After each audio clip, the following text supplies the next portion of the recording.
Isang sorpresang twist ang naging usap-usapan sa mundo ng broadcasting at politika. Matapos ang matagal na spekulasyon, mukhang nagkaisa ang magkabilang panig. Ang sikat na broadcast journalist na si Karen Davila, tila kumpirmadong sumasang-ayon na sa mga naging pahayag ni Atty. Oo. Ano ang implikasyon nito sa nagbabagong ihip ng hangin sa balita? Ito na nga ba ang senyales ng bago at malawakang alyansa? Samantala, sa Senado, tila may planong harangan ang nagbabadyang impeachment. Si Senator Robin Padilla, matapang na nagpahayag na pipigilan niya ang anumang hakbang para ma-impeach ang isang mahalagang opisyal. Salamat, Sen. Robin, ang sigaw ng mga taga-suporta. Pero, kaya ba niyang tapatan ang puwersa ng oposisyon? Ano ang kanyang magiging alas para mapigilan ang tila rumaragasang tren ng impeachment? Alamin ang kasagutan sa ating eksklusibong ulat. Panoorin hanggang dulo.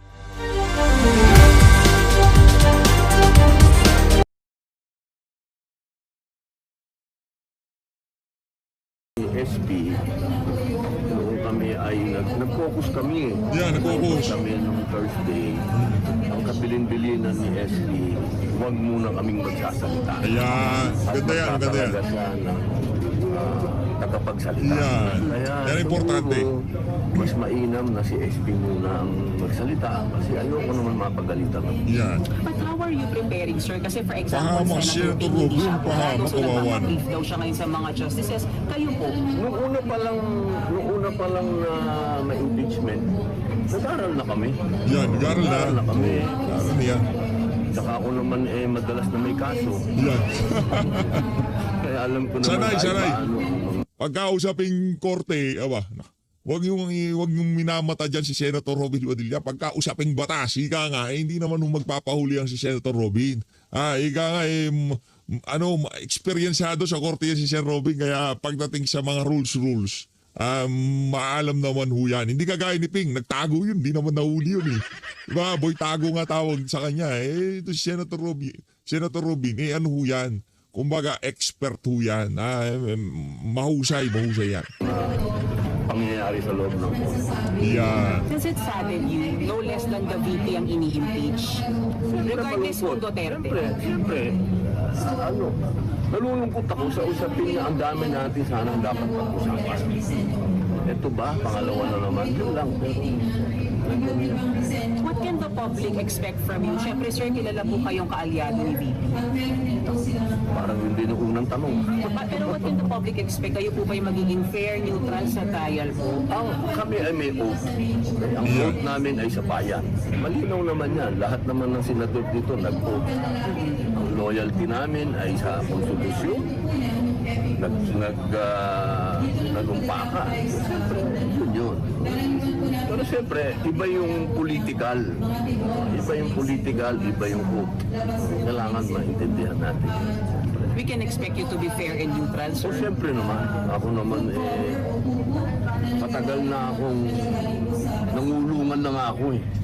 Ibig sabihin, matagal na akong naniwala sa batas.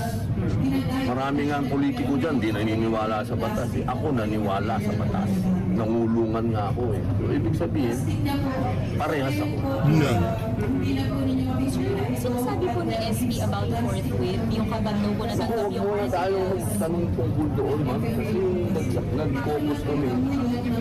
Ang sabi ni SP, maglalagay siya ng tagapagsalita. Kung gusto niya ng mabilisan, kanya na yun. Diba? Kung gusto niya talaga ng... Kasi nag-desisyon yung susunod dyan, di ba? Sinasabi, tama naman yung ginawa ni SP Cheese. So siguro, desisyon kasi ni SP Cheese yun. Ngayon, kung ano naman ang desisyon ni SP Soto, tama din siguro yun. Sir, kung kayo mag-o-oppose kung sakaling Wala akong, hindi yun ng napakaliit na bagay nun para upok. No opposition coming from the minority if ever umakyat ang impeachment dito. Napag-usapan niyo yan, sir, sa minority. Wala mag-o-oppose? Di ba ang papel naman ng minority to oppose? Hindi lang impeachment. Lahat ng bagay dito, ang trabaho namin ay i-oppose. So, Yan. sana wag kaming pagbintangan. Yan. Pag kami ay nag-oppose, wag kaming sabihan na kami ay bias. Trabaho po ng minority yon. Yan po ang parliamentary procedure na dapat naming sundin. Yan po ang sinasabi ng demokrasya. Ngayon, kung ang gusto mangyari nito si Mian Los Baños, ba't si Mian na naman yan PH? Kaboses niya nagtatanong. Ngayon, kung ang gusto mangyari nito si Mian Los Baños, uuhan lang ng minority lahat ng gustong mangyari, ay ng minority lahat ng gustong mangyari ng majority, aba, parang meron ho atang mali doon. Ano na to, kaya nga nasa minority sila kasi kinokontra nila ang majority. Ngayon, kung ang majority talagang gumugusto na ma-impeach si VP Sara, automatic na yun, yung mga minority, ang dedepensa kay VP. Hindi, wag na dumipensa, yung minority, ang ika nga mag-scrutinize sa lahat ng gagawin ng majority, ganun yun. Pero hindi sila bias. Kumbaga, kumbaga, yun ang kanilang, kung tawagin dyan sa bulwagan na yan, o sa ating pamahalaan, sa gobyerno, di ba? Check and balance. Kunyari lang. Kunyari meron tayong check and balance. Ang bira, oo. Kunwari lang, kayo naman. Ay, mabira. So you will oppose the convening of the impeachment court? Natural lang yun. Natural na yun. Yun ang parlamentaryong kayo naman, tagal nyo na dito. Basta minority yan ang papel. You're just doing your job. You're just doing your job. Sir, isa na lang. Sir, sabi nyo dati pag nagka-impeachment, gusto nyo ang SP pro Sara. May ganun pa ba? Is it still what you feel right now? Siyempre, yun ang mga political naman. Hindi naman yung pagiging senador. Political yun. Siyempre, wala tayo wala kami. Meron ho atang inuubo dun sa mga nag-i-interview kay Sen. Robin. Sama na yung ubo no? Narinig nyo ba? Pambihira. So walang... Ang katotohanan ng SP ay si SP Soto. Ang gagawin namin. Walang usapan ng kung? Walang usapan ni Kuko siya? Hindi man ako sumasali sa kung. Bata-bata ko pa. Bago lang ako dito sa Senado. Okay. Sir, thank you so much. Thank you po. Thank you, Sir Robin, ha? Sino next? Si Jinggoy. Ayan. Yan, Jinggoy. How are you preparing lang, sir? Magaling na pala dyan. Sabi mo, Sen. Jinggoy, anong kunang kalakaran dyan? Kung dati 50 million, siguro ngayon 500 million ang bigayan dyan. Hindi, joke lang. Laki naman. Di mo natin alam. Kasi kay Corona, ano ho yun, 50 million ang pinagulong dyan sa Senado para makonvict yan si Corona. Baka alam nito si Sen. Jinggoy. Di ko alam na alam niya. Alam mo ba yan, Sen. Jinggoy? Pero meron ng umamin, di ba? Si Pinky yata ang umamin doon na meron talagang 50 million kada senador na boboto para sa conviction ni Corona. Yun eh. Si Jinggoy galing na siya doon. Sabi niyo po majority. Possible na ba? Kaya nagpagayat na nag-JT kasi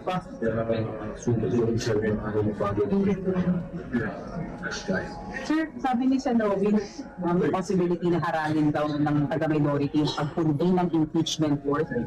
May ganun bang napag-usapan? So if umakyat, sir, yung articles of impeachment, walang problema sa inyo if mag-convene ang impeachment court? Mukhang stress ata itong si Senator Jinggoy Kita ko sa kanyang nagaglumihanan yung mukha niya eh. Diba? Malungkot naman. Ano nangyari sa Jinggoy? Kung magalala, ako dito sa PH Update, kami dito sa PH Update, naniniwala karamihan ng kinahaharap mo ngayong mga panahon na to dahil yan sa politika. Diba?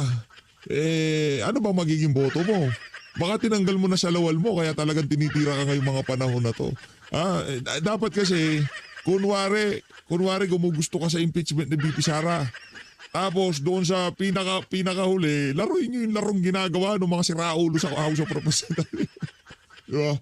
Bumabanat itong si itong si Rufus Rodriguez, di ba bumabanat? Yung tipong anti-impeachment siya, tapos maya-maya boboto siya in favor sa impeachment ni VP Sara. Ganon gawin nyo. Kunyari, banat kayo kay VP Sara. Pag natapos ang magbobotohan na, ikakasi nyo yung mga boto nyo, sabihin nyo, hindi nyo i-convict si Mas Diba? Galawang si Raulo, no? Yung appeal din po kay SP, sabi po ni SP, kapag daw makita articles, the following day, magpo-convene ang impeachment. Possible, but of course, matagal pa lang sa almost both parties. The defense and Bago yung trial mismo. How do you feel, sir, about this? Ang daming dapat na ako, ginagawa. na sana magulo na masyado ang bansa natin, masyado tayo maraming problema. Kung sana, yung ako, I've said it time and again, kayo man impeachment. But, since mo Ayaw ng impeachment ni Senator Jinggoy Estrada. Palakpakan. Nako, parang ano na. Nakikita ko na nanginginita ko na kung anong magiging komposisyon ng mga magiging buto-butuhan dyan sa Senado pagdating dito sa impeachment at pambihira. Dapat sa wala tayo magawa. what can the people expect from you, sir? Neutrality and fairness, sir. I will base my decision on Jesus' evidence presented. Thank you, sir.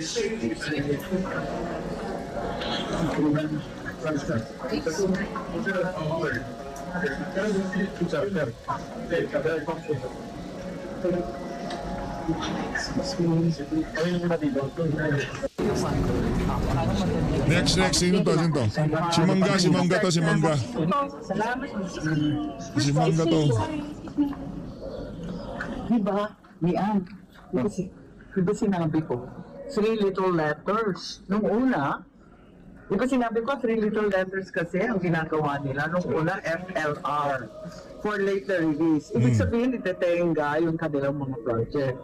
Ngayon, nasanay na sa hirap at hirap pa rin na talagang walang mga project, walang lumalabas. Ngayon, yung 3 little letters daw, OMB, kakasuhan daw kayo. Eh, ano ba ito, nananakot? Pagbira naman. Pag hindi sila bumoto sa baba. Oo, may balitang ganyan, pati dito sa ilalim. Pag hindi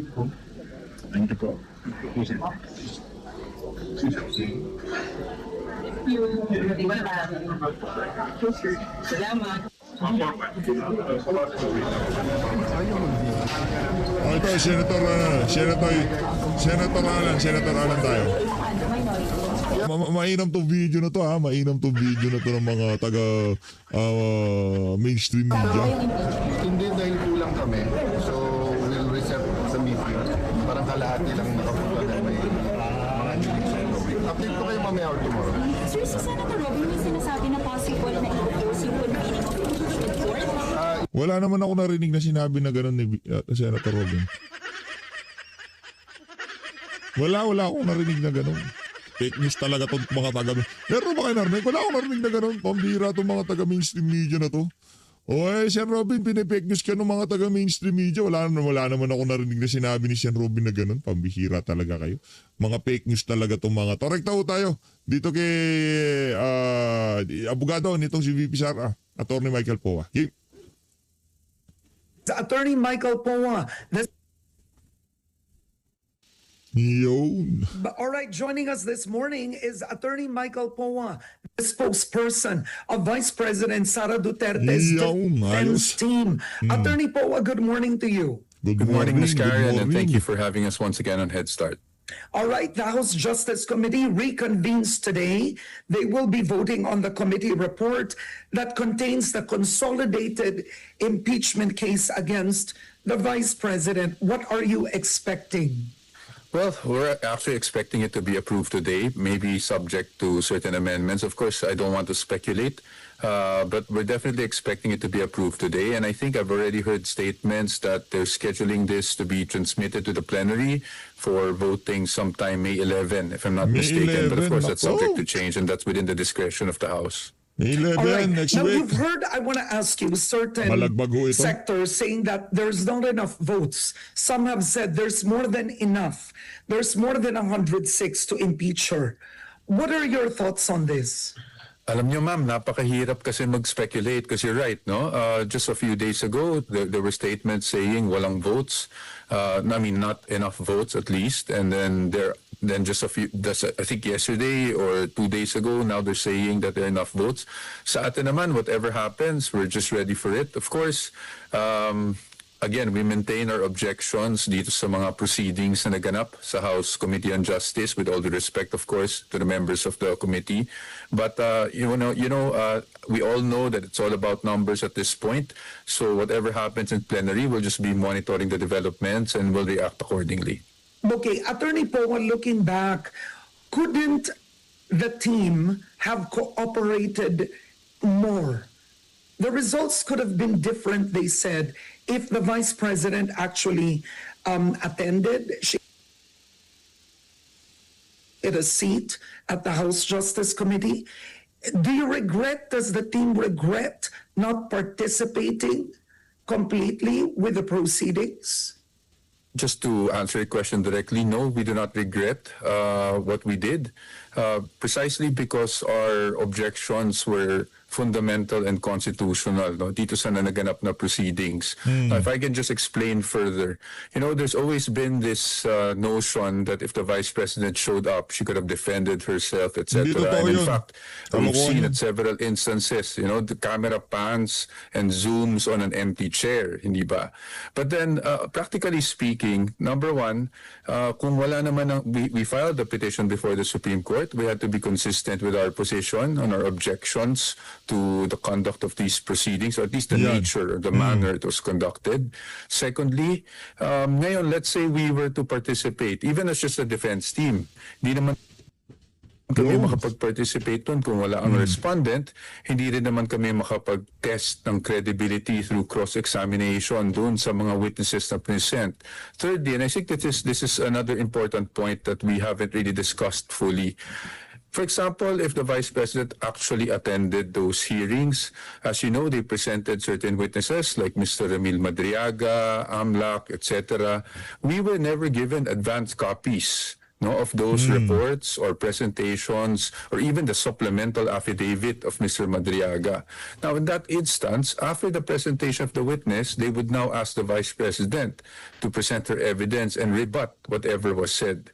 But the thing is, how can we effectively rebut anything that was said on the spot without even having studied these documents? Precisely because we were never furnished copies of these documents before the hearing itself.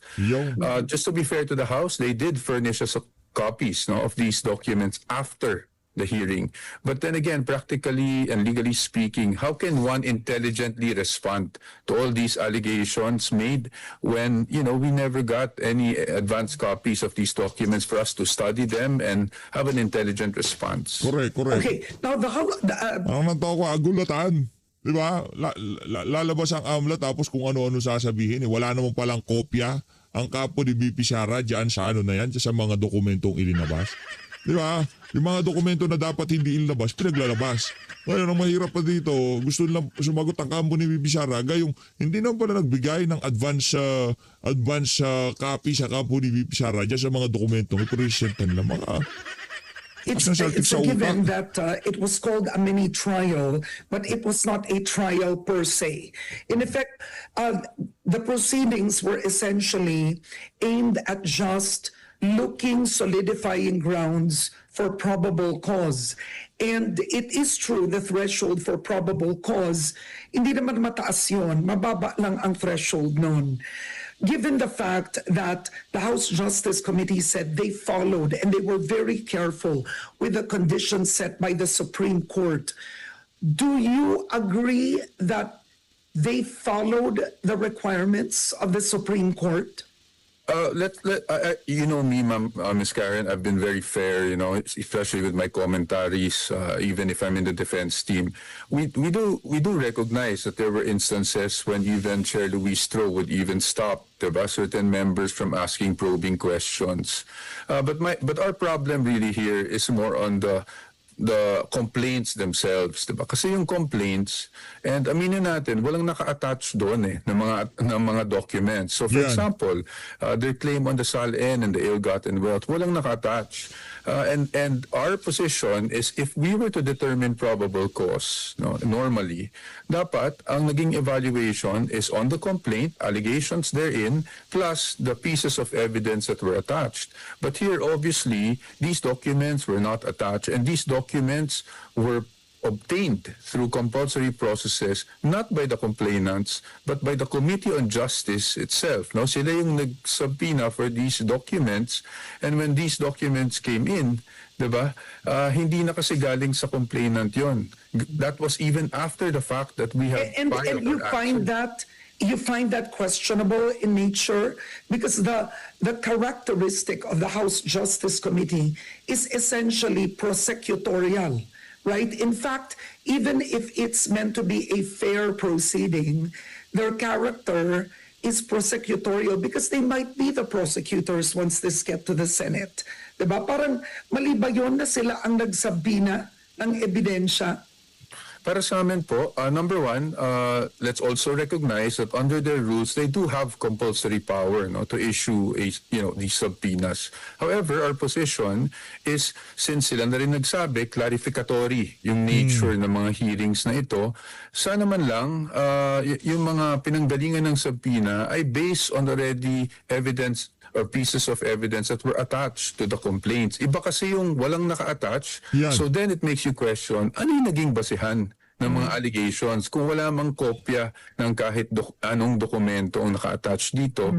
Secondly, these were again subpoenaed only after we have filed our answer and after the complainants have waived their opportunity to file a reply. Usually kasi wala namang problema mag-introduce ng additional documents ang complainants. That's why sa preliminary investigation, for example, may filing ng complaint, diba? And then we file a counter affidavit and then they can file the reply and even strengthen their case.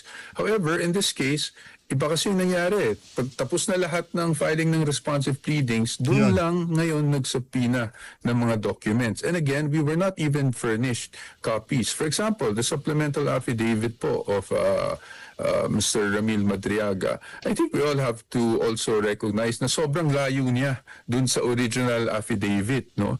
I'm not saying that these are things that we will not respond to in case this goes on to trial. Of course, we will respond. But that is the position of the defense.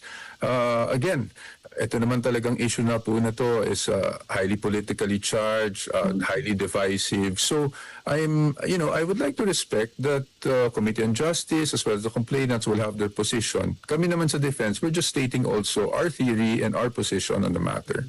Well, the impeachment trial is both it's both evidentiary and it's also both political. We know that, right? Okay. So I'm sure you've studied past impeachment cases, right? The late Chief Justice Renato Corona essentially was convicted, and what was discovered in the trial was his 200 million peso or more. I'm not sure if it reached 600, but I remember 200 million pesos in a bank account that was then, he was questioned why it was not declared in his SALN. So there are pieces of evidence that come to light when it already reaches the trial. Yes. What was wrong, essentially, you felt? What was lacking in what was submitted to the House? Because it was quite detailed, many people felt. Opo. Number one, ang posisyon naman po namin dito is, again, what was quite detailed was procured not by the complainants but by the Committee on Justice. And for us, the function of the Committee on Justice is really to determine probable cause. And again, you're correct in saying that the threshold naman po is not that high in terms of probable cause. But sa atin, when you evaluate if a complaint, thus, if you can find probable cause in the complaint that was filed, you have to evaluate the complaint itself. It cannot be the Committee on Justice doing the job for the complainants to actually procure all these pieces of evidence. Ibang usapan kasi po pag nasa trial eh. Why? Because sa trial, we recognize even the bank secrecy law, the bank exception is cases of impeachment. So that can actually be subpoenaed in trial. No? However, that being the case, in trial, we at least have the opportunity to cross-examine and test the credibility of these witnesses. Now, if you have a certain, for example, again, and I'm sorry I have to keep on mentioning his name, but Mr. Ramil Madriaga, who presented a supplemental affidavit, and in that instance, we could not have even had the opportunity to test the credibility. In fact, even congressmen who wanted to ask and test the credibility were sort of, prevented from doing so only because they also wanted to be careful about asking probing questions. Pero halimbawa kung ito'y nasa piskalya, ibalik natin doon kasi ito yung model eh. Can you test the credibility of a possible witness sa piskalya pala? Opo, well, to be honest, kahit sa piskalya, yung mga abogado, hindi rin naman talaga pwede magtanong ng questions. We can only Kumbaga walang submit questions. pagkakaiba. Ang pagkakaiba po sa piskalya, hindi naman si piskal yung mismong kumukuha ng ebidensya na wala doon in the first place. Diba? At yung mismong piskal ang dumidispatcha doon sa mga polluted na witness na hinaharap nila. Di ba? Yun eh. Diba? Pwede silang magkaroon ng clarificatory hearing, that's true. They can also perhaps, based on the evidence, for example, kung may pinakita naman doon na SALN pero hindi certified true copy, wala namang masama if the fiscal would then procure the certified true copy through subpoena or compulsory process. Pero sa amin po talaga kasi ma'am, ang posisyon namin is dito, walang naka-attach at all eh. All they attach were PSA certifications, the committee report on the Committee on Good Government. So we think that at some point, and again, this is, of course, we agree this is subject to debate, no? But at least for the position of the defense, dapat kasi talaga yung complainant, bago ka nag-file ng complaint, meron ka ng basihan, di ba? And meron ka ng ebidensya. Kasi kung hindi, anyone can just file a complaint. And then politically, if the committee would allow, then the committee will be the ones procuring all these pieces of evidence through their compulsory processes. That's why even in our petition before the Supreme Court, we are actually questioning Section 7 of the rules of impeachment of the House also in terms of the extent of the use of compulsory processes. But what do you make of the fact that the Supreme Court this time did not respond, right, in the manner that you would have wished? The Supreme Court did not issue a temporary restraining order. In other words, the House Committee considered it as a win.